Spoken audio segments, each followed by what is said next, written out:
Bueno, vamos a empezar el panel que nos toca ahora, que es el COVID-19 y las sociedades anónimas simplificadas. Un poco la idea como moderador es hacer una breve introducción de 1 minuto sobre cuál es el sentido de la denominación que le hemos dado a este panel. Y después me tomaré 1 minuto al final para el cierre, prefiriendo escuchar las preguntas de los expositores. La idea básicamente es la siguiente: cualquiera que se haya hecho una aproximación ahora de lo que es el coronavirus va a entender o va a encontrarse con que se trata de un sistema complejo. Un sistema complejo, en la teoría de los sistemas, son aquellos que tienen un montón de partes diferenciadas cuya función conjunta lleva a un resultado por encima de lo esperado por la suma de esas partes. Pero aparte es complejo porque aún conociendo cómo funciona cada una de esas partes, no podemos determinar cuál va a ser el resultado final del funcionamiento del sistema. Es por eso que son sistemas que tienden a pervivir, a modificarse y a tratar siempre de, ante el primer obstáculo, saltarlo y continuar su marcha. Ahora, esta complejidad ha tenido efectos sobre otro sistema complejo, que es la economía nacional, que es uno de los sistemas complejos por excelencia, y a la vez esto ha tenido repercusiones obvias sobre otro subsistema complejo, que es la empresa, las unidades productivas de la nación. Entonces, el sentido de este panel es, de alguna manera, pensar como hombres de derecho, y los expositores seguramente nos van a dar la clave, en qué medida la estructura legal de la SAS puede coadyuvar a aliviar ya no esta pandemia virósica, sino la pandemia económica que el coronavirus ha producido. Así que, bueno, no sé si podemos empezar con Marcelo Barreiro, que es, no lo veo acá, con Marcelo Barreiro, voy a pasar a decir cuáles son su currículum, que es enorme, pero lo hemos abreviado. Marcelo es presidente del Instituto Argentino de Derecho Comercial, es docente de grado y de posgrado, es miembro del Comité Ejecutivo del Instituto Iberoamericano de Derecho Concursal. Él va a hablar sobre las sociedades anónimas simplificadas y la pandemia. Marcelo, cuando quieras, puedes empezar. Bueno, buenas tardes. ¿Ven y tengo audio? Yo te veo, sí, no sé los demás. ¿Verdad? Sí, perfecto, te vemos y te escuchamos. Sí. Bueno, muchas gracias. Buenas tardes, muchas gracias a la facultad, a Sebastián, Alejandro Ramírez por la invitación y por esta brillante idea en estos tiempos de virtualidad absoluta, generar estas jornadas y las felicitaciones por el éxito de la convocatoria. Bueno, dentro, digamos, me toca hablar a mí un poco en este título que le pusieron de pandemia y SAS. Dividí con Daniel la tema a tratar. El siglo XXI nos ha puesto frente a una clara división entre las sociedades abiertas y cotizantes y otro, por lo menos en Occidente, y otro modelo de regulación legislativa para las pymes o para las sociedades cerradas de menor capital, que intenta regular vehículos societarios flexibles, maleables, elásticos, para facilitar la dinámica negocial y para facilitar el emprendedurismo o la generación de nuevos negocios. La característica de este derecho societario en Occidente, en estos últimos 20 años por lo menos, es regular estructuras flexibles, órganos y estatutos flexibles, casi poner los convenios para societarios como parte del propio estatuto societario, pasando del modelo de atipicidad rígida normológica, como nos enseñaba hace un par de años el español Envidirujo, de la tipología normológica a la tipología sociológica, es decir, de la tipicidad estructurada y rígida, donde la norma impone a la realidad, al hecho de buscar de qué manera crear normas flexibles que permitan tomar lo que la realidad nos da para regularla. Con lo cual, eso le ha dado a ese derecho algunas características. Básicamente, rige en este ámbito de las sociedades cerradas, en este modelo legislativo, la autonomía de la voluntad, la libertad de formas y contenido, la autorregulación, la responsabilidad limitada, la reducción de las normas imperativas de orden público con toda la discusión sobre esto, y básica, y en último lugar, por lo menos, el hecho de la utilización de las plataformas digitales, virtuales, la tecnología, para los mecanismos de constitución, de reforma y de todo el trámite regulatorio en las sedes que correspondan de estas sociedades. Hecho este breve análisis sobre el modelo en general, corresponde ahora decir, bueno, ¿qué nos pasó en Argentina respecto de esto? Bueno, nuestro modelo tipificado de sociedades regulares de la 19550, rígido y estructurado, empezó a tener la ruptura con la sanción del Código Civil y Comercial del 2015, que nos trajo el artículo 100 de la Ley de Sociedades con el principio de conservación y básicamente la sociedad simple o sección cuarta, que es una clara inicio de ruptura para un modelo societario bonificado respecto de lo que era la vieja sociedad de hecho, con libertades de regulación para los socios.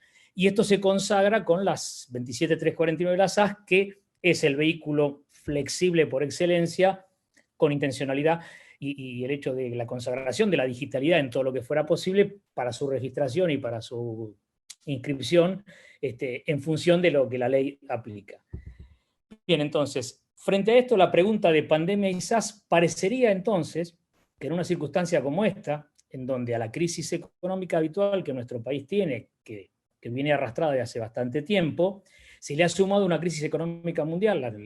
Las cifras son, hay un informe de JP Morgan de la semana pasada que habla de que en este trimestre Estados Unidos va a ver caer su PBI en 20 puntos, lo que anualizado es son 7 puntos de su PBI, y así cifras.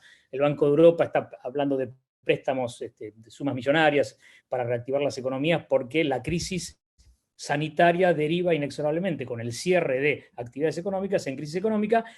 Parecería, a priori, y sobre esto va a hablar mucho más Daniel, un elemento maleable y flexible, un vehículo jurídico para instrumentar nuevos negocios, para acumular capital y financiación para nuevos emprendimientos, que va a ser una necesidad básica y esencial el día después, en esta nueva normalidad de la que se está hablando ahora, que no va a ser la normalidad que conocimos hasta el diciembre del año pasado. Y además, también en pandemia la SAS es un elemento esencial, porque como dijo Ragazzi, la ley tiene una impronta clara de ir hacia la digitalización para todo lo que es la registración y continuidad del trámite administrativo de la SAS. Con lo cual, en un momento esencialmente virtual, donde solo podemos comunicarnos en clase, en conferencias, en relaciones, en compras por Internet, parece claro que este instrumento también abona muchas de estas circunstancias necesarias para esa recuperación. Dentro de esto el hoy, digamos, a mí, antes de hablar de lo que nos pasa en nuestra jurisdicción, que es con las resoluciones de la IGJ, tomar la resolución, la general de la DPJ de Mendoza, la 420 de este año, que en clara muestra de ir en la sintonía de lo que la ley quería, en su artículo primero plantea que el principio rector de cualquier trámite administrativo de registración o de lo que fuere en esa DPJ debe regirse por el principio rector de la autonomía de la voluntad, que solo cede ante el orden público. Y ello es tan así que dice que ante cualquier duda a favor entre la petición del administrado y la normativa, siempre ante duda debe irse por la petición del administrado. Además de que dice y consagra que en todo lo que se pueda hacer digital esas registraciones se harán, y que en lo que no sea se acomodarán para que el día que el instrumento tecnológico de la DPJ lo permita, todo se haga digitalmente. Dicho esto, y este modelo, ya hay, digamos, alguna otra jurisdicción que regula en esta materia, hay un montón de resoluciones generales de este año con las nuevas autoridades de la IGJ local, la nacional, pero voy a hacer hincapié básicamente en un par nada más. La primera es la del 22 de abril de este año, para ver si frente a la pandemia la sintonía de nuestra jurisdicción va en la sintonía de lo que la ley parece claramente determinar y de lo que necesitaríamos en función de lo que nos está pasando. Bueno, entiendo y anticipo que claramente no. La primera dije, la 1720, la del 22 de abril de este año, que toma, bueno, la ley en su artículo 38 establece que la constitución de la SAS se puede hacer con firma física, notarialmente certificado o por cualquier otro mecanismo de certificación válido, o con firma digital delegando en el organismo respectivo que determine de qué forma se reglamenta la emisión de esa firma digital. La regulación de nuestra IGJ local en la anterior administración, a través de las resoluciones generales 6 y 8 del año 2017, estableció que esa constitución en este caso podía hacerse con firma electrónica de todos los socios, salvo que el último que incorporara a su inscripción el mecanismo lo hiciera por firma digital.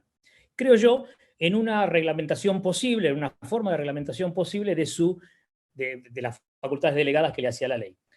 La resolución 1720 del 22 de abril que les referí deroga el artículo 2 de la 8 del 2017 y establece a futuro que a partir de aquí toda inscripción por firma digital debe considerar que todos los integrantes de ese contrato constitutivo deben hacerlo por firma digital. Es decir, no deroga la posibilidad de hacer firma electrónica de algunos y el final por firma digital. Lo cual, más allá de que estemos o no de acuerdo, es una reglamentación posible porque es una delegación que la ley le hizo. Lo que sí para mí es mucho más preocupante es que fija respecto del pasado la obligación de subsanar todas las sociedades por acciones simplificadas que se hubieran constituido en las cuales no hubieran hecho firma digital todos los integrantes del contrato constitutivo. En la IGJ local tenemos más de 11.500 de estas constituciones, de las cuales no sabemos cuántos, pero supuestamente varios miles de ellas fueron hechos de esta manera, con lo cual lo que está mandando esta resolución es a buena parte de estas sociedades a ratificar subsanando de la manera que se dijo. Sobre esto algunos problemas que me gustaría plantear, más allá de mi opinión, para el debate. Primero, lo que está haciendo la IGJ es dejando sin efecto retroactivamente un montón de actos administrativos firmes, yendo en contra del principio de estabilidad del acto administrativo, que es principio, obviamente que puede tener excepciones, pero que básicamente, además afectando la posibilidad de afectar derechos adquiridos y también perjudicando a terceros, porque esa SAS inscripta de esa manera, donde quien fue a inscribirla lo hizo conforme a la normativa vigente en aquel momento, podría haber operado y obrado en el mercado, contratado y demás, con lo cual esta necesidad de ratificación bajo apercibimiento de no sabemos qué, me parece que trae una primera dificultad. La segunda es que el plazo que daba era de 90 días, plazo que entiendo yo no está corriendo porque hay una imposibilidad fáctica, fuerza mayor de él, pero digamos, es otra de las discusiones posibles. La tercera cuestión es qué pasa con las sociedades que no se subsanen. Es decir, la propia resolución nos dice que en ese caso se procederá a su respecto conforme la normativa vigente habilita. En primer lugar, la primera pregunta es ¿quién procederá? ¿La propia Inspección de Justicia? Segundo, ¿cuáles son las normas que habilitan? Porque no lo aclaran ni en los considerandos ni en la propia parte resolutiva, con lo cual ahí se abre una gran discusión. ¿Esas sociedades son nulas? ¿Son actos inexistentes por declaración retroactiva de la propia Inspección de Justicia? Ni lo uno ni lo otro puede ser declarada por la propia inspección, con lo cual esto arbitraría la necesidad de que la propia inspección tenga que ir a la justicia, que es el único ámbito donde se pueden declarar nulidades o inexistencias. O son para mí, que creo que esta es mi posición, sección cuarta, en el mejor de los casos. Es decir, si no es subsanado y entendemos que esa subsanación es una obligación que constitucionalmente le podía exigir la IGJ local, lo que tendríamos, porque el 142 del Código Civil y Comercial nos dice que la persona jurídica es tal desde el mismo momento de la Constitución, con lo cual, si ninguno de los socios cuestiona que fueron parte de esa Constitución, por más que no hayan subsanado, ahí hay una persona jurídica. Y si no es una SAS, la única posibilidad que me cabe a mí analizar es que es una sección cuarta, que es el cajón desastre a donde va todo, lo que no es otra cosa, y que además, y por paradoja, no tiene control de las IGJ, de las direcciones de registro local, con lo cual tendríamos una solución en algún sentido quizás más beneficiosa. Y la última, no sé cómo voy con el tiempo, pero bueno, una breve referencia a la resolución que salió hoy, sobre la cual poco podemos decir, pero acá también hay un avance de la IGJ local en la 22 del día de hoy, que apenas pudimos leer, sobre facultades de relación con el registro público de inmobiliario local, donde hubo operaciones de derechos reales sobre inmuebles de titularidad de una sociedad SAS local o de otras jurisdicciones provinciales, primer apostilla, donde se autoda una serie de facultades o posibilidades respecto de esas operaciones de información a la propia sociedad, al registro, al representante de la sociedad, al escribano interviniente, al administrador del consorcio. Se da la posibilidad de hacer inspecciones físicas para ver si hay o no actividad real en ese lugar, requerir colaboración de organismos, etcétera, etcétera.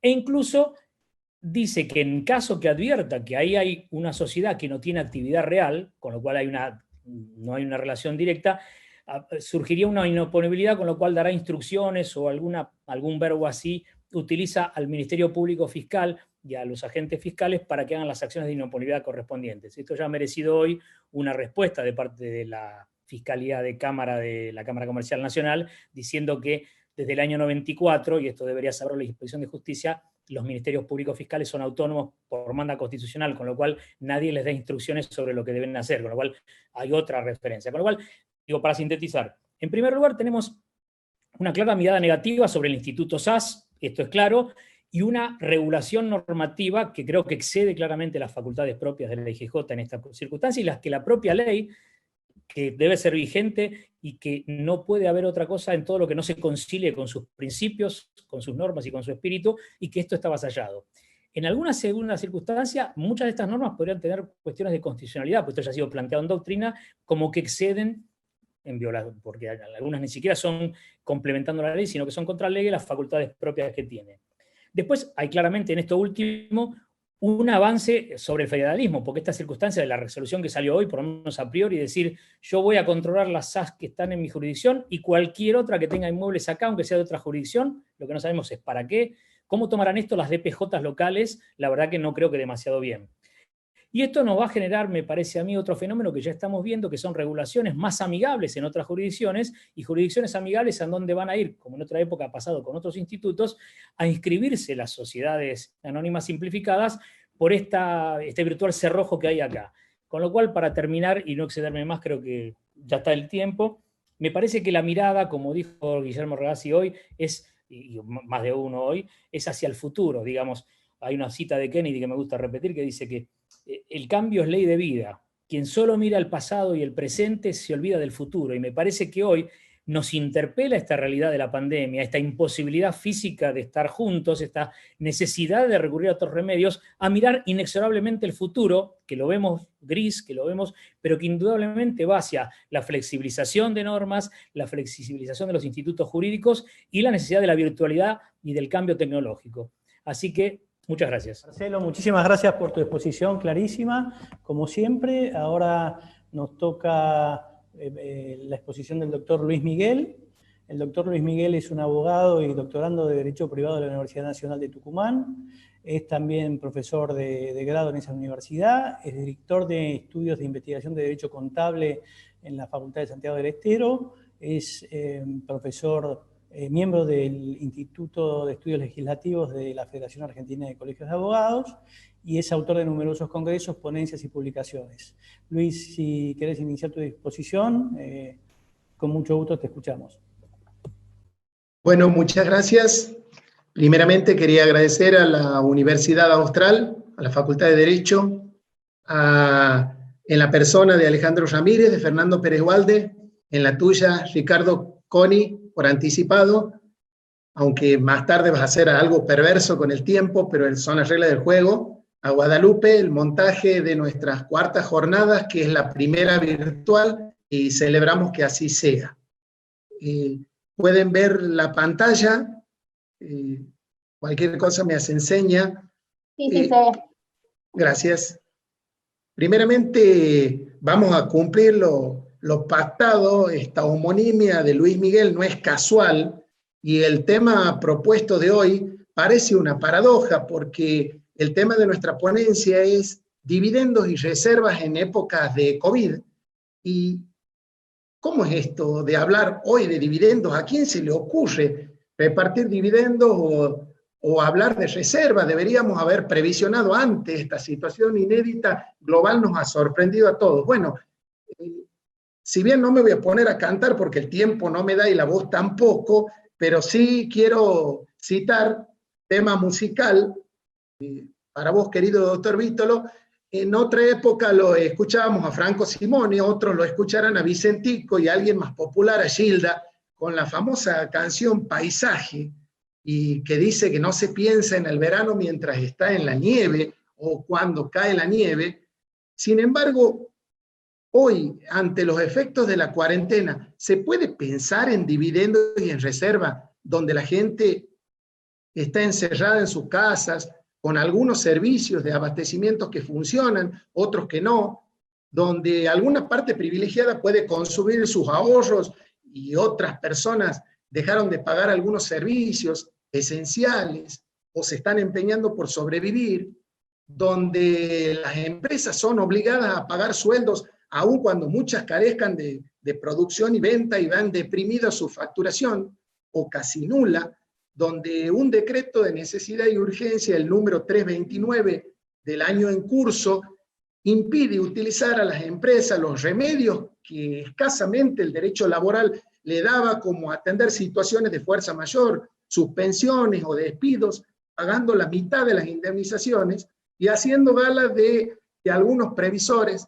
podrían haber dejado algunas reservas transitorias para ese fin. Desde luego, nos preguntamos en este sentido, ¿cómo será la salida? ¿Cómo se sale? Es la preocupación hoy que planteamos en la ponencia desde el punto de vista de las SAS, teniendo en cuenta que nuestras sociedades se organizan mediante un régimen normativo que destaca y valora muy especialmente la libertad de creación, su constitución y regulación contractual, sustentado en un principio de autonomía de la voluntad que celebramos y dejando librado a las partes la configuración de sus estipulaciones. Concretamente, cabe preguntarse ¿cómo será el protocolo de salida de esta cuarentena? ¿Habremos de buscarlo dónde? ¿En las reservas de la sociedad? Porque si nos fijamos en las noticias mundiales, todo el mundo habla de acudir a las reservas. La banca en Estados Unidos, Morgan, dice que arma las reservas ante una severa recesión. Tenemos que acudir sí o sí a las reservas, y algunos, en la ambigüedad de nuestros términos, pensando que las reservas son los ahorros.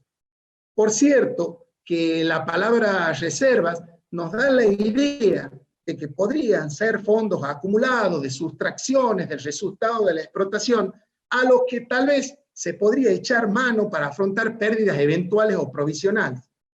Pero esto no es el sentido de las reservas. Ya en otra época nos explicaba Alperini y Susini que las reservas se constituyen con activos netos y no son sumas que tengan una afectación determinada a cubrir realidades del pasivo.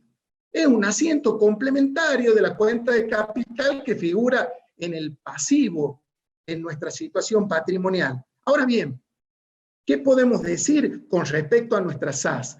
Desde luego, el artículo 70 de la Ley General de Sociedades nos trae un régimen específico aplicable para las reservas en lo que atañe a las sociedades de responsabilidad limitada y sociedades por acciones, mas no es extensible a lo abarcativo en la LASE. Es decir, que tenemos que, para nosotros, la sociedad por acciones simplificada no es aplicable obligatoriamente las reservas legales. Sí podríamos constituirlas voluntariamente o podríamos constituir en las SAS reservas facultativas, siempre que sean obviamente razonables y respondan a una prudente administración o se encuentren autorizadas por el instrumento constitutivo, desde luego.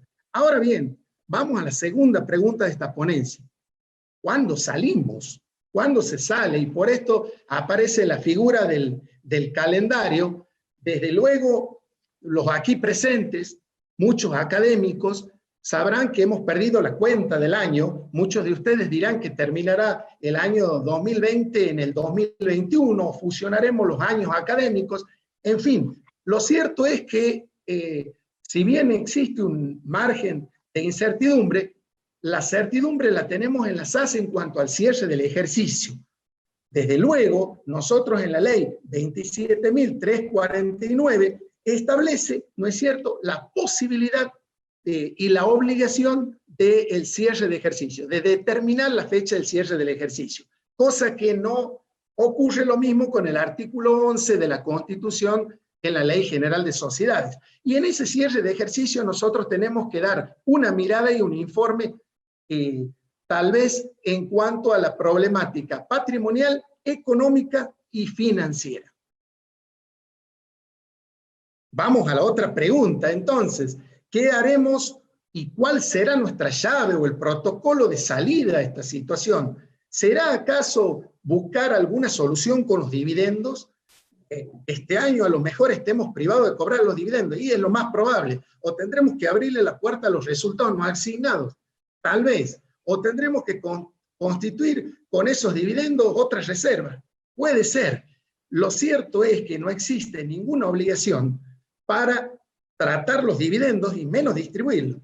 la Ley General de Sociedades, y también en esto conteste nuestra ley SAS, lo que hace es ofrecernos e imponernos una fecha del cierre de ejercicio económico para presentar el estado patrimonial y principalmente un estado de resultados donde aparezca el cuadro de ganancias y pérdidas y podamos tener una diferencia que nos permita la deducción de las remuneraciones y en este caso, si tenemos una política de reservas, una política de dividendos, pero en ningún modo nos impone distribuir y menos satisfacer los dividendos. ¿Cuál sería para nosotros, en conclusión, esta ponencia, el protocolo, la llave en la forma de salida de nuestras SAS y de todas las empresas a esta crisis? Entendemos que el protocolo tiene que consistir en establecer a cargo de los administradores las bases necesarias para trabajar con una información panorámica en el actual estado de la empresa. Es decir, un plan de negocios. En ese plan de negocios, del cual ya hablaba el profesor Richard en su momento como preventivo de la crisis, debe correlacionarse con algo que se habló hace rato, la memoria y el plan de dividendos y de reservas. En este tridente entendemos que las empresas van a ofrecer a todo el ordenamiento jurídico la salida a este protocolo. Porque en el plan de negocios vamos a revisar las razones de las variaciones de los activos y pasivos, seguro vamos a tenerle mucho, los gastos y ganancias extraordinarias, los ajustes por ganancias, los proyectos de reserva y distribución de utilidades, las perspectivas de futuras operaciones y el estado de resultados para disponer de futuras previsiones. Desde luego, todo esto es el contenido de nuestra memoria. Memoria esta que no había sido enunciada por la LACE, más la resolución 9 de la IGJ, por un lado, parece imponerla como una obligación y termina diciendo que es un derecho. Bueno, hoy podría ser para esta pandemia una salida protocolar, pero en el marco de un plan de negocios donde incluyamos el plan de utilidades y el plan de reservas. Desde luego, el procedimiento que atañe al plan de negocios puede ser una sugerencia aplicable a las SAS en su baldosa de autonomía de la voluntad. Por esto es que me animo a proponerlo. Sin embargo, no existe una receta uniforme, ni se nos puede imponer hoy, tan solo hoy, ciertas obligaciones a nuestra salida de la pandemia. Y el protocolo de salida de las SAS va a ser una tarea muy difícil, que les va a corresponder sin duda alguna como una carga a los administradores de cada una de las sociedades en función de sus realidades, recordando que entre las empresas se encuentran no en el mismo barco, sino en la misma tempestad. Muchas gracias. Muchísimas gracias por tu presentación, también clarísima y dándole una perspectiva económica y financiera que ayuda a darle a esta una visión más completa. Así que gracias nuevamente.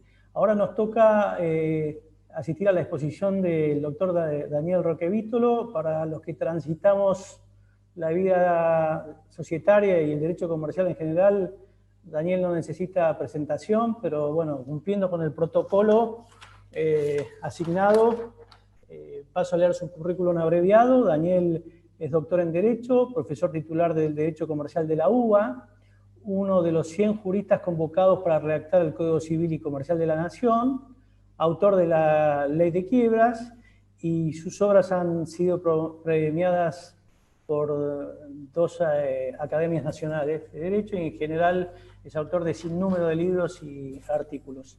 Así que Daniel, cuando quieras, podés empezar y quedamos a la... Bueno, ¿qué tal? Muy buenas tardes a todos. ¿Me escuchan bien o no? Sí, perfecto. Muy bien, vamos a poner acá el tiempo para no pasarnos. Bueno, en primer lugar, gracias Sebastián, gracias Alejandro por esta convocatoria. Gracias también a Hernán Raciati, que ahí va a ser el organizador y que bueno, ha postergado en funciones organizativas esto en favor de la Universidad Austral, que hoy nos recibe.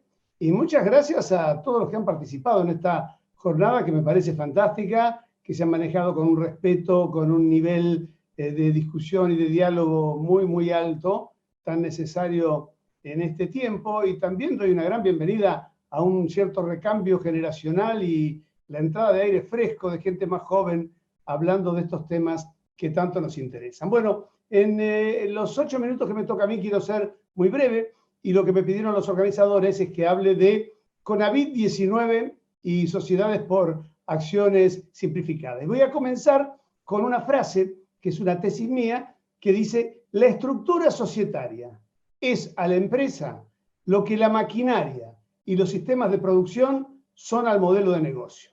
Voy de vuelta. La estructura societaria es a la empresa lo que la maquinaria y los sistemas de producción e intercambio de bienes y servicios son al modelo de negocio. Si la empresa entonces tome un sistema de maquinarias sin posibilidades ciertas de reforma, adaptabilidad o un conjunto de herramientas tecnológicas poco permeables a los cambios o un layout muy, digamos, consolidado y de poca movilidad, bueno, el emprendimiento va a tener un sesgo de rigidez enorme en el modelo de negocio. Si, por el contrario, lo que arma es algo flexible, el negocio será algo flexible. Y de ahí la comparación que yo siempre utilizo y que viene del origen de un gran pensador y economista americano, el profesor Phelps, que fue Premio Nobel de Economía en el año 2006, y que decía lo siguiente: miren, acá hay que comparar y jugar con la masilla y con la arcilla. Tanto la masilla como la arcilla, en su origen, son elementos maleables, pero en su funcionamiento y consolidación difieren. Con una masilla yo puedo trabajar, moldearlo y hacer un castillo, y después puedo traer de vuelta a su formato original, y puedo construir otra cosa, y permanentemente lo puedo estar moviendo. La arcilla tiene esa posibilidad al principio, pero una vez que la coloco en el horno y genero el objeto, tiene una rigidez que no puede cambiar y no se puede volver a moldear. No solamente es bueno para el funcionamiento, sino que también para la absorción de los impactos. Decía Phelps, mire, en la masilla los impactos se absorben y yo tengo manera de volver a la forma original. En la arcilla horneada, cuando el impacto se produce, o rompe el bien, o lo raja, o lo inutiliza, pero yo no puedo volver a como está. Y para ponerlo en contexto con lo que estamos hablando, yo voy a sostener hoy que la SAS es una estructura jurídica que es inmune al COVID-19, que en su ADN tiene los anticuerpos necesarios para no ser ni población de riesgo ni para ser afectado por la circulación del virus. Y fíjense que otro binomio americano muy interesante, que fueron discípulos a la distancia de Phelps, que fue el binomio de los Jones en los Estados Unidos, empezaron a hablar de los modelos combinados. El modelo masilla-arcilla, arcilla-arcilla, masilla-masilla, en una combinación. Y jugaron con esto, que me parece que es lo que tenemos que ver hoy. Si nosotros miramos, por ejemplo, las sociedades de la ley que están en el capítulo 2 de la ley 19.550, que son las sociedades típicas, como las llamamos nosotros, es un sistema típico de modelo masilla-arcilla. Digamos, es maleable cuando lo voy a construir, yo elijo el objeto, el número de directores, pongo restricción al funcionamiento de circulación de las acciones, elijo qué fiscalización quiero, consejo de vigilancia, sindicatura, prescindo, lo que fuera, pero una vez que lo armé y lo inscribí, tomo una rigidez que yo no lo puedo mover. Querer cambiar esto es imposible, el funcionamiento es tremendamente tortuoso. Las comunicaciones, las publicaciones, los asientos, los libros, los protocolos, es decir, después la registración, al cambiar el objeto, aumentar el capital, bueno, tortuoso, una cosa imposible, no tiene ninguna agilidad. De hecho, fíjense que en muchísimas sociedades hoy, donde estaban constituidas bajo el régimen de las sociedades del capítulo 2, nos encontramos con que no se han podido cambiar directores, no se pueden remover, no se puede hacer nada porque no se pueden reunir. Es decir, porque no tienen el funcionamiento, ni se pueden convocar, ni se pueden notificar. Notificar a un directorio, convocar a un directorio en conflicto, convocar a una asamblea en conflicto. Temas tremendamente complicados. Entonces, pero si nosotros vamos a la SAS, esto cambia. La SAS es un modelo masilla-masilla. Es moldeable y flexible cuando elijo los elementos para componer la sociedad y es flexible en el funcionamiento. Y entonces yo puedo ir cambiando y tengo un sistema de adaptabilidad tremendo. A mí no me importa lo que ocurre. Y estoy hablando de la estructura societaria. No tiene nada que ver esto con la sociedad propiamente dicha que maneja la empresa, porque la empresa puede fracasar en el coronavirus. Lo que es inmune es la estructura jurídica. La estructura jurídica puede funcionar aún en pandemia, aún con aislamiento y aún en condiciones muy precarias. Y aparte tiene herramientas de adaptabilidad tremenda. Por ejemplo, el tema de la constitución digital, la modificación digital, la publicidad digital, las inscripciones impositivas digitales, la posibilidad de aperturas de cuentas corrientes bancarias digitales para poder operar, aun cuando no me pueda reunir, cuando la gente no puede ir a un escribano, cuando no pueda certificar la firma, cuando puedo igual constituirla. Lo mismo con en la designación del objeto. No importa lo que puedan decir en los distintos reguladores. La ley lo dice, es un objeto absolutamente amplio y puede incluir incluso actividades que no tengan conexidad, con lo cual también me va a permitir, en cualquier caso de dificultad, digamos, de crisis, cambiar, mudar, cambiar totalmente la actividad. De producción de bienes pasar a servicios, de servicios cambiar de rubro, es decir, convertirme en una sociedad de inversión. Puedo cambiar y sin necesidad de mover la estructura, ni hacer absolutamente nada y sin recurrir a presencialidad, ni a trámites, ni a nada burocrático. También la estructura respecto de la conformación del capital. Es una sociedad que funciona con un capital mínimo para la Constitución y aparte no solamente permite un amplísimo régimen de aportes, sino que también tiene la posibilidad de las prestaciones accesorias, que en este tipo de crisis es un instrumento maravilloso, que son para socios, para administradores, para terceros y para proveedores, que pueden fondear la compañía, que pueden ir al rescate y tienen la posibilidad de tener un respaldo jurídico que pueda darle contención a ese tipo de inversión. Y esto no necesita ni publicarse, ni inscribirse, y aparte hasta puedo dar y privilegiar, depende del tipo de ayuda, establecer aumentos de capital con primas diferenciales. Y rompo el principio de unidad, pero salvo el principio de operatividad y de rescate. El manejo de los futuros aportes irrevocables por 24 meses. Tengo un paraguas protector para fondear genuinamente la sociedad sin tener el riesgo de que la sociedad rompa su equilibrio a los 6 meses porque deba pasar todo ese aporte al pasivo y mantener la solvencia de la compañía.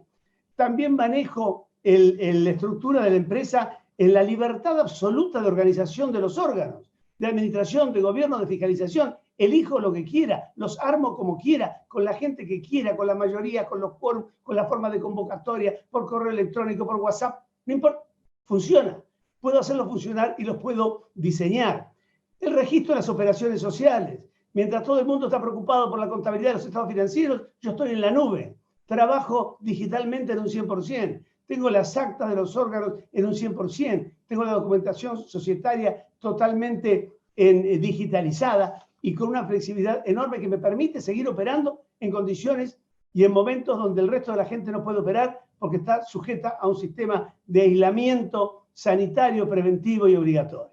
Es decir, la SAS es una estructura jurídica pensada para la inmunidad.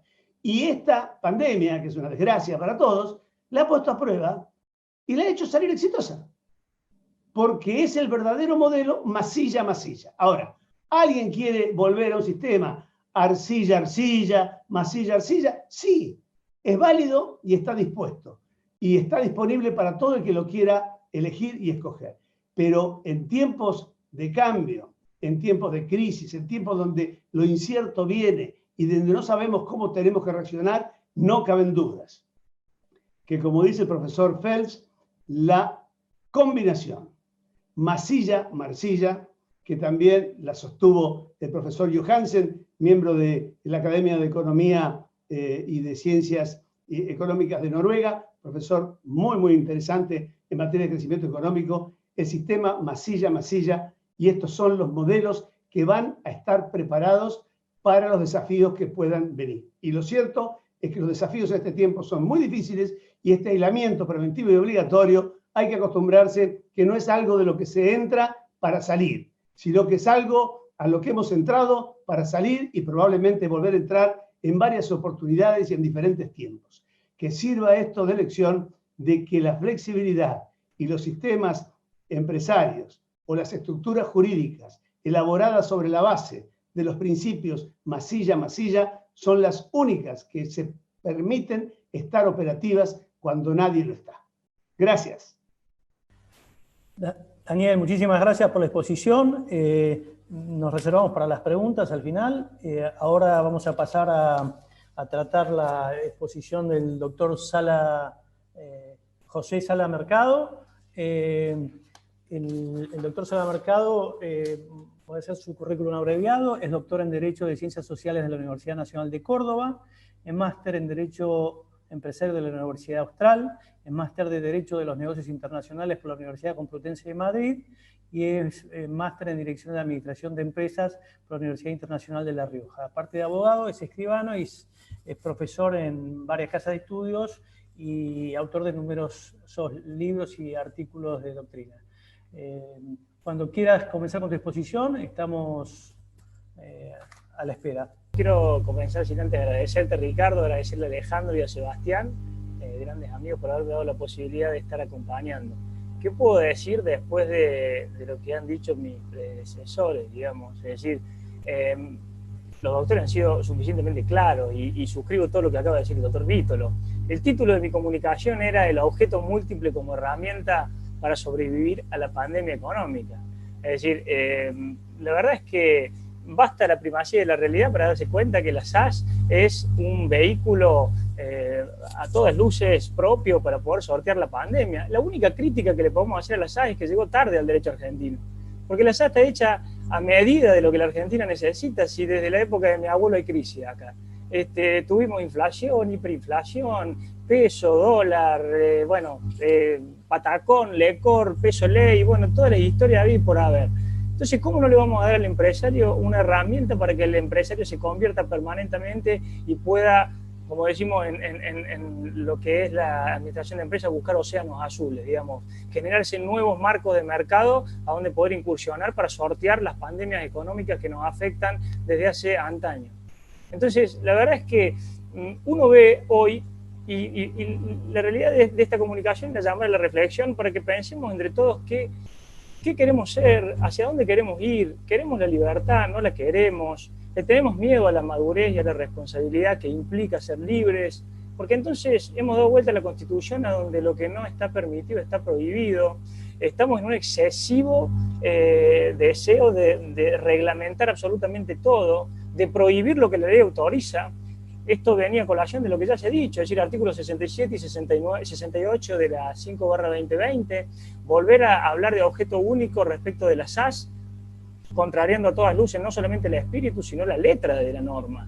Eso es, mismamente, desde mi punto de vista, inconstitucional totalmente. Luego de 68, nuevamente la adecuación a objeto capital, desconociendo la realidad, es decir, el objeto hoy no tiene relación con el capital en el momento que el capital en su función productiva está quebrantada. La relación que propone la IGJ es absolutamente forzada, no forzosa, es forzada, porque no se financian con el aporte de los socios, las sociedades, se financian con alternativas de financiamiento externo. A lo sumo, si uno quiere conocer, no digo que esté en la facultad del IGJ poder dictaminar sobre eso, pero si quisiera conocer, pidan el plan de negocio, el plan de financiamiento, a ver si hay crowdfunding o no, si hay notas convertibles o reembolsables. Pídale eso, o préstamos bancarios, lo que fuere. ¿Cómo van a...? Porque además, en objeto múltiple, hablar de adecuación del objeto capital, por supuesto que es imposible. Entonces, yo planteo desde esta reflexión como charla de café frente a todos los que están en esta charla de café, y celebro que seamos tantos, ¿qué país queremos y hacia dónde queremos ir? La SAS es un instrumento, es un vehículo como otras sociedades, en sí misma no trae ningún fantasma. Es decir, las violaciones o las infracciones se juzgan a posteriori por los jueces y están los principios generales del derecho y las normas que así lo llaman. Entonces el abuso de derecho va a seguir estando. ¿Por qué queremos permanentemente quitarle a la SAS su virtud? ¿Por qué queremos permanentemente a la SAS vincularla con la ley de sociedades más allá de la supletoriedad que establece la ley? Como si fuera un tipo del capítulo segundo. No lo es otro tipo. Tiene otro horizonte, se creó para otra cosa. Entonces, la verdad es que ahora un registro, creación de un registro de emprendedores, la verdad que empresario y emprendedor, humildemente para mí no son lo mismo. Es decir, el empresario siempre es emprendedor y el emprendedor a veces no es empresario y delega en el empresario la posibilidad de administrar y generar recursos para llevar adelante esa idea magnífica que tiene. Pero entonces, la SAS nos ha traído un vehículo para poder posibilitar a la gente brillante que genere riqueza, que genere fuentes de trabajo, que produzca, ¿no es cierto? Entonces, la verdad es que yo hice algunas anotaciones como para no desviarme y sobre todo no repetir lo que ya han dicho los doctores que me han precedido, a quienes admiro sobradamente. Es decir, decíamos, pregunta, ¿el objeto múltiple comprensivo es comprensivo de toda actividad lícita? El objeto múltiple en sí mismo, digamos, nosotros creemos que hay que diferenciar lo que es el objeto múltiple como está regulado en la LACE y lo que es el objeto indeterminado u objeto en blanco. Es decir, la LACE sí habla de un objeto determinado, hay que precisarlo, hay que determinarlo, aunque puede comprender, por supuesto, por su pluralidad, actividades que no sean conexas entre sí, y de ahí entonces la posibilidad, como hablaba el doctor Víctor recién, de poder permanentemente, por un instrumento versátil que la ley otorga, posibilitar al empresario que pueda sobrevivir a las pandemias económicas. Fíjense, hoy las sociedades que han variado su modelo de negocio, su actividad, y están produciendo respiradores, y están produciendo accesorios sanitarios o de seguridad. Tenemos que ver algo más para creer en estos instrumentos. ¿Qué más nos hace falta? Si está absolutamente a la vista. La limitación al objeto siempre creemos que es en beneficio de los socios. El artículo 58 de la Ley General de Sociedades nos lleva a entender eso.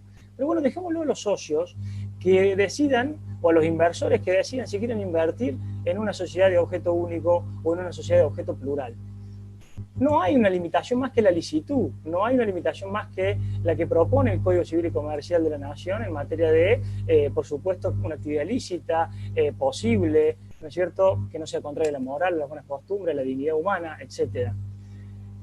Yo me pregunto, y lo comparto con ustedes, ¿no es más lo que se lesiona que lo que se quiere evitar? ¿No se contrae más el mercado y se expulsa la inversión más de lo que se previene el daño? ¿Cuál es el mayor daño? Si nosotros somos tan garantistas como generalmente nos rasgamos las vestiduras, ¿por qué la realidad nos da la espalda? ¿Por qué los inversores se van de este país? ¿Por qué queremos tener control y regulado en estereotipos previamente formulados y matar la creatividad? ¿Por qué tenemos miedo a lo desconocido? Permanentemente estamos tratando de limitar los caminos para tratar de encontrarnos con figuras que conocemos, cuando quizá lo desconocido nos saque de una vez de estas crisis interminables que vivimos. Entonces, el objeto múltiple, como decía recién el doctor Vítolo, variando la actividad para sortear las crisis, puede ser una alternativa a la terapia intensiva, que es el concurso, o a la muerte, que es la quiebra. ¿Por qué no? ¿Por qué no darle esa posibilidad al empresario, en vez de encorsetarlo? Entonces, yo lo que pregunto es, cabe preguntarse si los operadores necesitan libertad o tutela. La libertad bajo responsabilidad exige madurez y considerar al individuo como un amplio dominador de su realidad. Es decir, con esta premisa de norte, dejemos que los inversores decidan sobre dónde poner su dinero y quiénes lo gestionarán. Dejemos que los terceros decidan si quieren o no contratar con una sociedad de objeto múltiple con cantidades de unidades económicas de las más variadas, y no pensemos en la patología como única verdad. Se intenta proteger en todo momento a un sujeto supuestamente desprotegido, como pudiera ser los socios minoritarios o los terceros, como si ellos no hubiesen consentido las realidades y apostado por ellas, conociéndolas, o como si ellos no contasen con medios necesarios para poder sortear dificultades. Este es el momento para ver lo que la creatividad puede lograr frente a esta pandemia económica en ayuda y sostén de la empresa, que en definitiva conserva las fuentes de trabajo y continúa generando riquezas gracias a su versatilidad. Las conductas reprochables, como dije, ya tienen su sanción en los principios generales de derecho y en el código de fondo. No le agreguemos nosotros por la vía de reglamentación limitaciones que la SAS no tiene, y aplaudamos que tenemos a la SAS, porque quizá el crecimiento exponencial venga de la mano de las empresas tecnológicas que bien están confeccionando a medida, por medio del instrumento que la SAS otorga, toda su posibilidad de financiamiento y crecimiento. Muchas gracias. José, muchísimas gracias por tu exposición. Ahora nos toca escucharlo al doctor Diego Coste. El doctor Diego Coste va a hablar sobre COVID, SAS y otras formas de organización de empresas. Voy a pasar a leer su currículum. El doctor Coste es abogado egresado de la Universidad de Buenos Aires, es máster en Administración de Empresas de la Universidad del SEMA, ha sido profesor de grado y posgrado en la UBA, la Universidad de San Andrés, en la Universidad Nacional de Mar del Plata, y miembro del Consejo de Ciencias Económicas de Mar del Plata. En la Universidad de Palermo y en otras universidades, y ha dado conferencias en el país y en el exterior sobre temas empresariales y societarios. Diego, cuando quieras. ¿Se me escucha? ¿Se escucha bien? ¿Aparezco? Perfecto. Bueno, perfecto. Bueno, buenas tardes. A mí las lecturas me llevaron hacia otro lado. A mí, cuando me invitaron a hablar sobre pandemia y COVID, la verdad que la primera relación que hice fue, bueno, no se puede contagiar la SAS. Puede quebrar. Miremos el entorno. Estamos en crisis profunda. Fíjense si no, el eufemismo de la ley Solidaridad para la Reactivación. Estamos en crisis desde hace 70 años. Miremos. 1952, 1959, 1962, 63, 75, 76, 81, 82, 88, 2000. Hace aproximadamente 9 años que no crecemos, hay una recesión, hay esta inflación, incremento del nivel general de precios, y viene la pandemia. Si faltaba un meteorito. Tenemos un nivel de pobreza de 35,5%, es decir, tenemos 16 millones de pobres en Argentina. Y eso fue al 2019, antes de la cuarentena. Estamos al borde del 9º default. Tenemos un país dividido ideológicamente, lo cual no podemos tomar consensos. Cada vez que aparece un gobierno, se toman decisiones totalmente inversas. Fíjense lo que está pasando con la IGJ respecto de la SAS, por ejemplo, ¿no? Se emitió en los últimos 12 meses casi el doble de la base monetaria que teníamos. Y no se incrementaron la oferta de bienes y servicios, se contrajo. ¿Cómo se va a pagar eso? ¿Podemos tomar deuda? Pareciera que no, podemos entrar en default. ¿Podemos exportar más y el mundo está en recesión y no somos competitivos? ¿Podemos privatizar algo? Y poco, ya no queda mucho. ¿Se pueden subir los impuestos? No creo, pues ya el nivel de presión impositiva que tenemos es casi imposible. Entonces, analicemos, ¿se escucha? Analicemos el contexto de la pyme ahora. Las pymes y los emprendedores tienen poder de mercado nulo. No pueden fijar sus costos, no pueden fijar sus precios. Tienen una de las presiones impositivas más altas del mundo. Las cámaras empresarias, un dato, me puse a estudiar acá. ¿Cómo son las cámaras empresarias en Argentina? ¿Alguien sabe? Yo la verdad que no encuentro muchos elementos. Si ustedes buscan información sobre cámaras empresariales, van a ver la página web de la Cámara, las cosas que hacen, pero si hablan con sus clientes, a ver hasta qué punto están involucrados o cómo se ven defendidos sus intereses en comparación con los sindicatos, y es muy bajo. Entonces, ¿en qué situación están las pymes y los emprendedores para poder afrontar la realidad que se viene? Si miran los diarios van a ver las manifestaciones que existen de todos los sectores industriales y del comercio, de los servicios respecto de la capacidad de pago de sueldos. Entonces, yo traté de buscar elementos de la SAS que pudieran servir. ¿Qué se le puede pedir a la SAS? ¿Qué se le puede aportar a la SAS en este contexto? Yo no creo que mucho. No creo que mucho. La SAS es un instrumento fantástico, es versátil, es flexible, permite muchísimas variables más adaptativas al mercado que el resto de los tipos societarios. Ahora, estamos en una crisis muy grande. Entonces, cuando empecé a leer las posibilidades de salir de esto, obviamente que no se puede sacar con una ley o con la opinión de un abogado. Bueno, la verdad que lo que vi fue una ley socioeconómica de correlación entre las grandes crisis y los impulsos de los movimientos de cooperativas. Entonces, yo creo que lo mejor que podríamos hacer para potenciar a la SAS es reconocer y sincerar que una parte del sector productivo medio de las pymes no tienen la posibilidad de subsistir en un pseudocapitalismo a la Argentina. Y deberíamos analizar. Los societaristas no estamos tan acostumbrados. Debe haber mucha gente que sí, pero la verdad que en los congresos, en la literatura, no estamos acostumbrados a haber profundizado en el derecho cooperativo. Me puse a estudiar y busqué fuentes que no fueran muy cuestionables. O sea, casi todo lo que estuve leyendo fue de la OIT y de la ASI, que es la entidad mundial que nuclea todas las cooperativas. Y la verdad, Según los informes de la OIT, el problema de informalidad económica en Argentina tiene que ver con el alto nivel de burocracia, con la falta de posibilidades que tienen las empresas de ser productivas, la falta de competitividad, los costos de entrada a cualquier negocio, las leyes impositivas de imposible cumplimiento, las leyes laborales de difícil cumplimiento. Eso lo dice la OIT, ¿no? No las cámaras empresariales argentinas. Sumado que en el caso de Argentina ya veníamos en crisis, el último informe de la OIT encima le agrega un dato más. No hay políticas de productividad que permitan desarrollo sustentable de micro, pequeñas y medianas empresas de manera tal de poder generar un trabajo decente y subsistir. Y una de las causas, ¿saben cuál es también? La logística.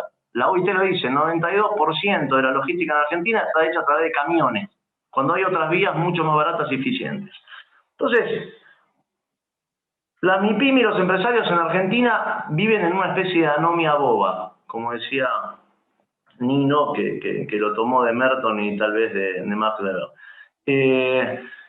El sistema legal y político de nuestro país fuerza a la pyme a estar en la informalidad, sea laboral o impositiva. Desde ese punto de vista, están siempre sometidos a sentencias laborales que la pueden llevar a la quiebra, a solidaridades tributarias que hacen muy difícil pensar en que sos dueño del capital. Entonces, si ustedes preguntan a empresarios pyme de su entorno, ¿cuántos realmente son dueños del capital? ¿Cuántos realmente pueden decidir con libertad, sancionar, dirigir empleados, tomar decisiones de las que en los libros leemos que se pueden tomar tanto en SAS como en SA? La verdad que no mucho. No mucho. Es una especie de sensación de posibilidad de manejar una empresa con el capitalismo tradicional. Entonces, no digo que para todos, digo, hay un sector del sistema productivo que está en esa situación. ¿La SAS qué le puede aportar? No puede resolver los problemas laborales. Si ustedes se fijan cómo es el entorno laboral, desde el Poder Judicial, quién está integrado, desde las leyes, desde las recomendaciones de la OIT, un dato muy particular. Cuando leemos las recomendaciones de la OIT, que la Corte Suprema de Justicia las aplica sosteniéndose en el artículo 75 y 122 de la Constitución Nacional, que dicen son leyes superiores a las leyes nacionales, siempre son las recomendaciones de lo que no se cumplió respecto al trabajador. Pero antes, lean las recomendaciones de la OIT, antes de eso, siempre están las recomendaciones al Estado para que fomente la producción sostenible de las empresas para que puedan cumplir con esas recomendaciones de cumplimiento de derechos laborales. Y eso no ocurre. Entonces, en ese contexto, ¿qué les podemos pedir a la SAS? Entonces, empecé a leer cómo funcionan las cooperativas en los países desarrollados. Son aviones supersónicos. Es decir, no es incompatible la cooperativa con el desarrollo, no es incompatible la cooperativa con un capitalismo sostenible, no es incompatible la cooperativa con la SAS, ni mucho menos. Cuando vemos experiencias en el mundo, la cooperativa de Mondragón, no sé, hay algunas que son... bueno, Mondragón tiene 84.000 trabajadores, factura 12.500 millones de euros por año. Está en 60 y pico de países, es el cuarto empleador más grande de España y el 10º grupo económico. Es una cooperativa que se fundó en 1946 por un cura en el País Vasco. Concordia en Italia, 70 empresas, 1.600 empleados, 418 millones de euros. En Estados Unidos, en Francia, plataformas digitales, otro tema que se está produciendo, que están hablando y que la SAS ayudaría muchísimo a la evolución de los negocios digitales. Las plataformas digitales, según la OIT, están generando freelancers o un grupo de trabajadores que no están bajo relación de dependencia, que tampoco quieren estarlo, pero que en algún momento van a estar precarizados, no con la palabra emocional con la que estamos acostumbrados, sino no van a tener ciertos resguardos de seguridad social y eso puede generar una crisis en algún momento. ¿Qué está pasando en esos países? Hay cooperativas de emprendedores digitales que funcionan como incubadoras o que funcionan como para encauzar economía de escala, para encauzar posibilidades y potenciar la fuerza negociadora. Bueno, todo eso en el mundo está sucediendo. Por ejemplo, hay cooperativas que crean sociedades capitalistas como controlantes, podría ser una SAS, que toman inversores minoritarios, La cooperativa tiene el 51%, los inversores minoritarios invierten el 49%, suelen ser bancos, pueden emitir bonos, las cooperativas o acciones sin derecho a voto, generalmente son invertidas por empresas que están o que ven con buenos ojos y que les sirve que la cooperativa funcione, y que están dentro de la cadena de producción, sea productores o clientes. Bueno, yo creo que sincerando la realidad de un universo pyme que no es dueño de su capital, que no tiene poder de decisión, que no es realmente un capitalista con autonomía en el sentido de la palabra, y canalizar ciertos emprendimientos a través de cooperativas con las ventajas que tienen, que cuáles son: no pagan impuestos a las ganancias, en algunos casos no pagan ingresos brutos, están potenciadas y protegidas por la OIT, las resoluciones 193 y 204. Está el principio de cooperativismo y solidaridad mundial. Una cooperativa puede nuclearse con otras con relativa facilidad y tienen siempre el paraguas protector de la ASI, que una SAS en principio no lo veo que pudiera ser así. Tienen el beneficio de que los asociados no son empleados, por más que existan muchos fallos de fraude laboral que tienen responsabilidad. Lo cierto que en este caso la forma hacia el fondo. Entonces, si la cooperativa es verdadera, si se hacen las asambleas, si hay un reglamento que se cumple, si se presentan los estados contables, bueno, si realmente hay un espíritu cooperativo, las chances de que haya solidaridad laboral son ínfimas comparadas con otros tipos societarios, incluso las SAS. Por todas esas ventajas, me parece a mí que en este contexto, yo creo que es fundamental para los societaristas empezar a desasnarnos o estudiar con mucha profundidad el derecho cooperativo para combinarlo con las SAS. En el entramado de la cadena de valor puede haber sectores que puedan subsistir gracias a las cooperativas, y puede haber SAS que puedan vincularse con esos sectores y tener una economía más sana en función de esos instrumentos y de la realidad. Eso es, a grandes rasgos, todo lo que se me ocurrió aportar, porque creo que esta crisis va más allá de las formas jurídicas societarias, y viendo la historia, en las crisis siempre surgieron buenos movimientos cooperativos. Y este caso sería, para mí, el movimiento cooperativo de las nuevas generaciones o de los emprendedores, no del asistencialismo del 2008, no el de las empresas recuperadas que en muchos casos no sobreviven. Sería la oportunidad de ver personas, sacarnos de la cabeza la identificación de la cooperativa como empresas recuperadas o como personas que no tienen trabajo y el Estado le genera un campo para cortar el pasto o pintar cordones, que es totalmente útil, pero debería ser planes con contraprestaciones, no cooperativismo. Y aprovechar esta crisis para desarrollar una buena modalidad cooperativa y moderna,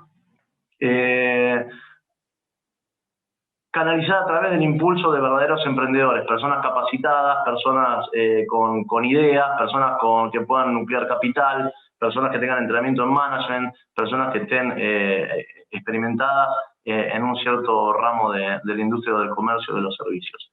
Me parece que es una buena oportunidad que va a servir mucho a la economía si nosotros sabemos potenciarla y estudiarla, porque yo reconozco que voy a tener que profundizar mucho, y lo sumo como una inquietud para el complemento, para el desarrollo de las SAS.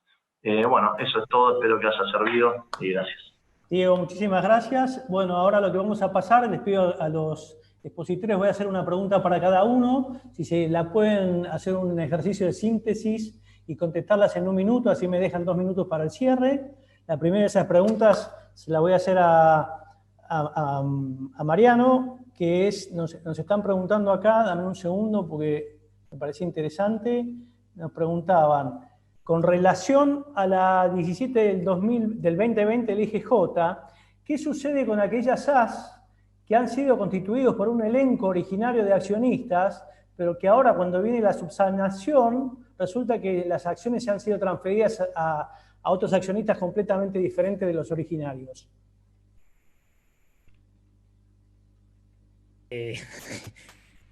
¿Se me escucha? Sí. Sí, la verdad que es casi un ejercicio de un albur determinar qué va a suceder. Yo creo que, en primer lugar, me parece que la norma claramente invade, digamos, la norma retroactiva me parece que tiene visos de inconstitucionalidad serios, con lo cual no sé si en el momento que esto se plantee puede llegar a tener alguna resolución judicial en tal sentido. La situación que plantea el colega es clara y para mí, obviamente hoy debería ser ratificación de quienes son los socios actuales. Esa me parecería la norma de sentido común más lógica, porque traer un elenco originario, las SAS por esta Constitución hace 3 años y hubo más de un cambio societario, esto sería casi una imposibilidad o directamente impedir absolutamente la posibilidad de sanación para atrás. Me parece que eso sería lo razonable. Ahora, si es lo que va a considerar la IGJ, dificulto. Perfecto, muchísimas gracias. Ahora para Luis, una pregunta para vos, que es la siguiente. En este estado de situación económica y tomando en cuenta que las sociedades no solamente tienen que tener en consideración para su administración la propia coyuntura presente, sino también futura, la distribución de dividendos aprobada por mayoría puede ser considerada un elemento de abuso de mayoría o de poder que puede hacer impugnada la decisión? De ninguna manera, Ricardo, de ninguna manera, por cuanto ahora tenemos la facilidad con el instrumento de nuestra SAS de predeterminar esta situación. Nosotros hemos visto a lo largo de la tarde que ha habido ponencias donde han recalcado las diferentes clases y variantes que puede tener una acción, no solamente en el hecho de dar o no derecho político y económico, sino también en el hecho de la fracción. Hoy podemos contar con una acción a priori decidida por los mismos socios en el instrumento constitutivo de que fije un porcentaje o una suma fija alterable o inalterable en relación a las utilidades. Entiendo que es la voluntad de los socios la que regula esta cuestión, de un lado y de otro, tanto como para que razonable y fundadamente se constituyan reservas, como para el hecho de que decidan distribuirse los dividendos o no hacerlo. Perfecto, muchísimas gracias. Para Daniel. Daniel, una pregunta puntual. ¿Vos pensás que en el arsenal tipológico que ofrece la ley de sociedades hay alguno de los tipos sociales que sea, no solamente para esta etapa de coyuntura, sino también para el futuro, que sea más beneficioso para el empresario que las sociedades anónimas simplificadas? ¿Qué ventajas puede tener una sociedad anónima tradicional contra una sociedad anónima simplificada? ¿Le ves alguna?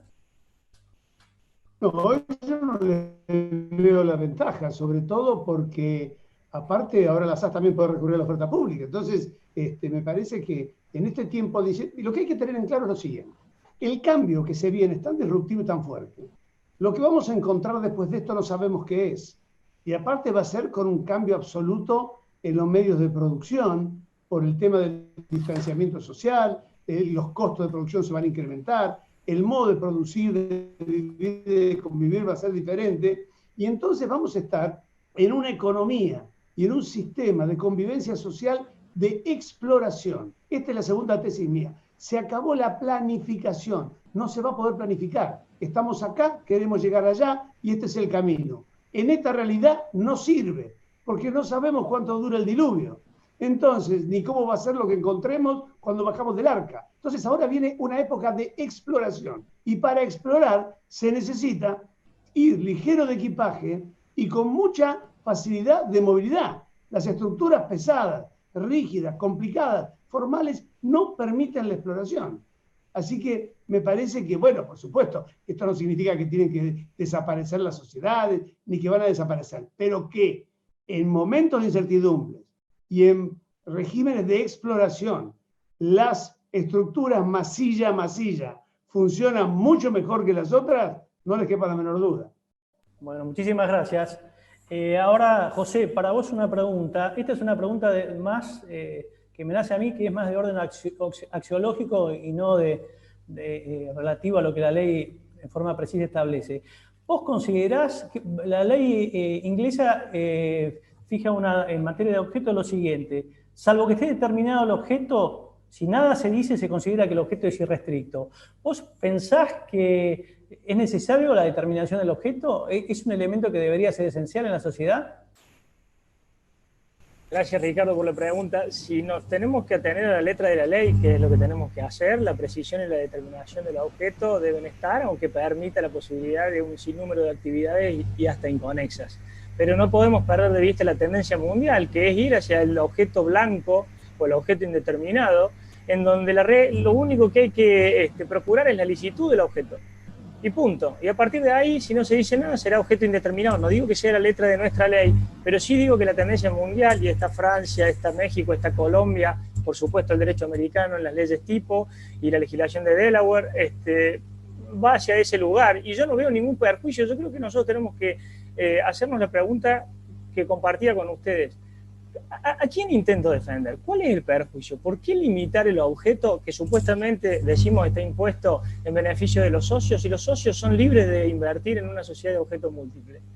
Es decir, hay ciertas preguntas que realmente no tengo respuesta, por lo menos yo, y entonces las quería compartir. Por supuesto que puedo estar equivocado, pero vale la pena por lo menos reflexionar en eso. Gracias, Ricardo. Tenés el micrófono apagado. Diego, muchas gracias, José. Diego, una última pregunta para vos. ¿Vos pensás el cooperativismo, los que conocemos o los que están trabajando en cooperativas saben que el cooperativismo en Argentina en general son cáscaras que no responden en absoluto ni al espíritu ni a la realidad de lo que es la cooperativa? Ahora, vos planteás un cooperativismo moderno, mucho más ayornado a lo que pasa en Europa. ¿Vos pensás que hay cultura en Argentina y posibilidades de llevarlo adelante?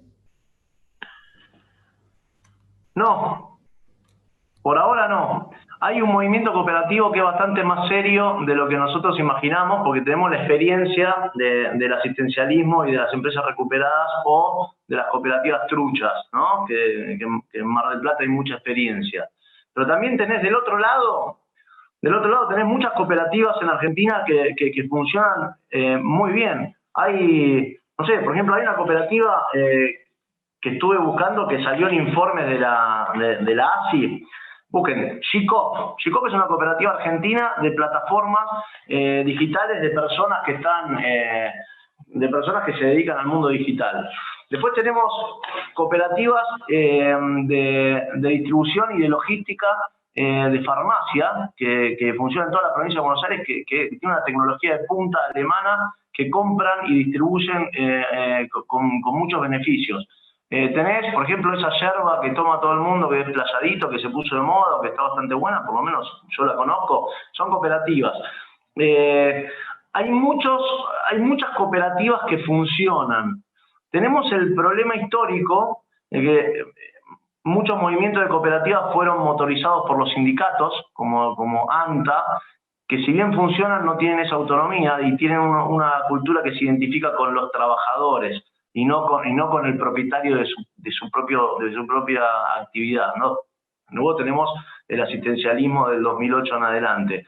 Pero yo creo que este escenario, frente a la imposibilidad o grandes dificultades de invertir y llegar a buen término, en personas que tienen una preparación, si se cambia el modelo mental frente a esa necesidad, y desde el derecho societario podemos empezar a recomendar con modificaciones a la ley para hacerla más flexible, bajando el número de asociados a 3 como ocurre en Italia o en Alemania, y ciertas posibilidades de financiamiento, y puede haber un cambio cultural bastante importante. De hecho, eso es lo que dije, hay una ley socioeconómica de correlación entre crisis y necesidad de cooperativas. Tal vez sea el momento y tal vez nosotros podamos aportar en eso. Muchísimas gracias, Diego. Yo, bueno, para cerrar me voy a tomar 2 minutos. Me ha parecido absolutamente interesante, poliédrico el panel. Creo que cada uno ha dicho algo que ha complementado y ha dado una visión, digamos, en 3D del fenómeno de la SAS y el coronavirus. Yo lo único que quiero hacer referencia, que me parece que es un elemento importante porque ha sacudido la SAS de cabo a rabo, que son las resoluciones de la IGJ de las últimas 2 semanas, que no se pueden dejar pasar por alto. Yo creo que es el coronavirus que afecta a la SAS, son las resoluciones de la IGJ. Creo que hay un elemento central que se pega en el nivel de flotación de la SAS, que es la relación objeto-capital. No se puede seguir, a mi modo de ver, el concepto de la infracapitalización societaria o la relación de la capitalización de la sociedad con el objeto es una elaboración doctrinaria que vienen haciendo los juristas con un sentido de realidad absolutamente nulo. No, significa no conocer cuáles son las reglas de financiación de la empresa, ni cuáles son los costes del capital medio de una empresa. Si cualquiera que avance sobre el tema sabe muy bien que en general el capital de los socios es más caro que el capital externo. El apalancamiento es absolutamente necesario en materia de capitalización de empresa, por cuanto ustedes saben que el criterio es que se deducen los impuestos de los intereses de los préstamos, con lo cual desde Modigliani y Miller, cuando plantea hace su primer planteo sobre la estructura de capital de la compañía hasta el día de la fecha, se sabe que lo más conveniente para la empresa es apalancarse. De hecho, en la SAS, en los proyectos de emprendedores, si ustedes ven por la estructura de capital que existe absolutamente blanda, con posibilidades de todo tipo de acciones, bajo la par, sobre la par, con derechos múltiples, están justamente pensados, porque el emprendedor va a tener ahí una estructura inicial de un capital mínimo aportado por él, por los llamados Full Friends and Family, después por una primera ronda, por una segunda, por una tercera, y lo que va a ir haciendo es arbitrando las diferentes rondas con la diferente importancia que va a tener el proyecto, para que al final él saber con cuánto se queda cuando la sociedad sea comprada o salga a bolsa. Con lo cual, la mayoría del capital no va a ser del emprendedor, y la mayoría del capital inclusive puede ser objeto de préstamos o apalancamiento. Por eso me parece que insistir sobre esta relación capital-objeto es simplemente una cuestión de dogmas, una cuestión de una elaboración de una doctrina para mí mal concebida, no científicamente comprobada. De hecho, en la doctrina internacional hay 5 definiciones diferentes de infracapitalización: desproporción entre objeto y capital, de imposibilidad, es infracapitalizada cuando no me prestan, de proporción entre actividad y capital. O sea, hay 3 o 4 más, 4 o 5 definiciones que hacen que el instituto no esté maduro ni pueda ser proponible en sede judicial. Bueno, muchísimas gracias a todos por la exposición, por la claridad y por la ¿cómo se llama? Compenetración en transmitir los conocimientos que todos querían escuchar. ¿Cerramos ya? Bueno, cerramos el panel y pasamos al nuevo panel dentro de aproximadamente 10 minutos, lo que va a estar anunciado en pantalla. Gracias a todos nuevamente y a los presentes. Gracias.